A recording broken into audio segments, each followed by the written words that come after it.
How are you, Sarah? I'm good. How are you? I'm good. I'm running up against the clock here, but I saw that you were in Washington, and I thought, you're up there. Why don't you go fix all those people? I wish I could, but actually I don't because I don't know what to do. So They I'm keep glad I'm not arguing. in charge. So, all right, we'll give up on them. So, how can I help you? You do have control of you. So, how can I help you? Yeah.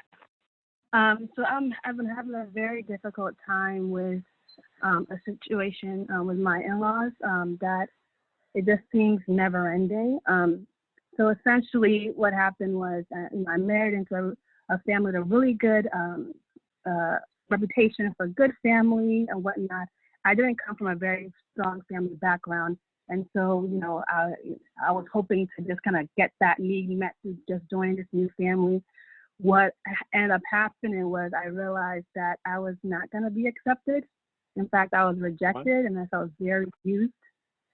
Yeah, it was not a good situation. Um, uh, That's really sad. and it is, yeah, it was very sad for me. That's how I got into your books, Boundaries, Changes That Heal, Save People, Boundaries in Oh, Marriage. wow. I read all I Okay. went, So, yeah, are because there are was a, are you and your husband are still together? yes, we were still together. We read Boundaries in Marriage when our marriage was taking a hit because of the in-law situation. I Okay. went to my own individual for a while, then went to marriage counseling. We're doing a lot better. But there's just Great. some spillover, and I'm not Okay. I particularly got. sure if they. I Unfortunately, we're up against the clock. I got to go really fast. So, what's your question? Let me see if I can answer it. So essentially, what has happened is I have essentially kind of removed myself from dealing directly with my in-laws and my husband do that. But in that process, they have told other people that are like some of my really close friends that I've victimized them. I have done this. I've done a bunch of, I've been really bad to them, and now I'm losing friends. The issue is when I talk Oh, to them, wow. they tell me I've done nothing wrong to them. I've been a good in-law. Everything's fine, and I'm making up everything in my head, and it's drama. Okay. Now when I go So, give back me and give me one quick example. And I'm really sorry to rush you because I have to go. But one quick example. What do they say that you've done to hurt them? they don't. They say that I have not done anything, and I'm making the things But up in to my head. no But to your friends they do. oh, my friend. Yeah. So from the limited things I've been told, that I don't want anything to do with them. They have no idea why I have rejected them and why I have been so mean to them. And do And your that's about friend all do your friends come ask you?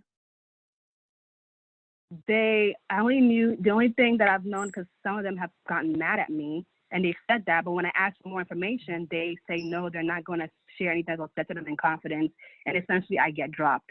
So I'm in a position where Okay, I have no idea what's going on, and I'm losing friends, and it's just that's terrible. I'm never So ending hurt. what and where's your husband in all this? He has been unfortunately he has been Is he sta- silent. is he standing up to this? He's been silent. But when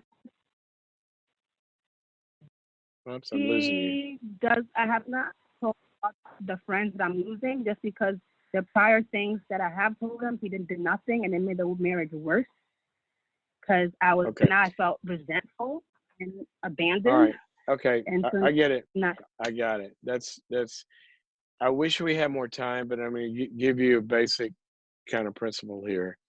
Um, this is secondarily an issue between you and your in-laws. This is primarily an issue. Actually, it's tertiary, you and your in-laws. It's secondary, your husband and his parents, but primary, it's you and your husband.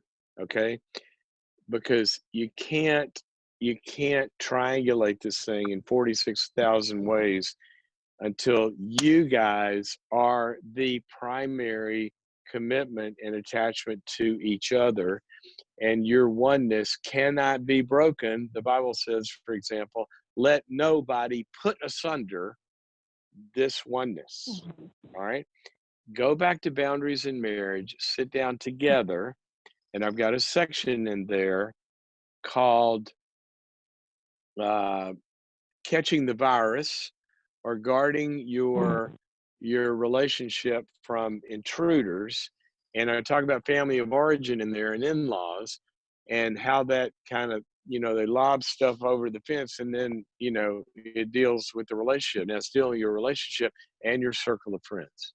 So what you guys have got to do, I would suggest the two of you go see somebody together and talk about, we have a problem in that we're having a difficulty making each other and our relationship the most important thing, and we're allowing this in-law situation to not only affect us but our circle of friends, and we need some help with that. I wish I had more time, but I think for this to work, you and your husband have really got to get on the same page about something, defining something called leaving and cleaving, because that's what somebody does when they get married. Their family of origin is no longer number one. Okay. It's somewhere down the line, depending on a lot of different factors. It's important, really important. I love multi generational families. It's part of God's design.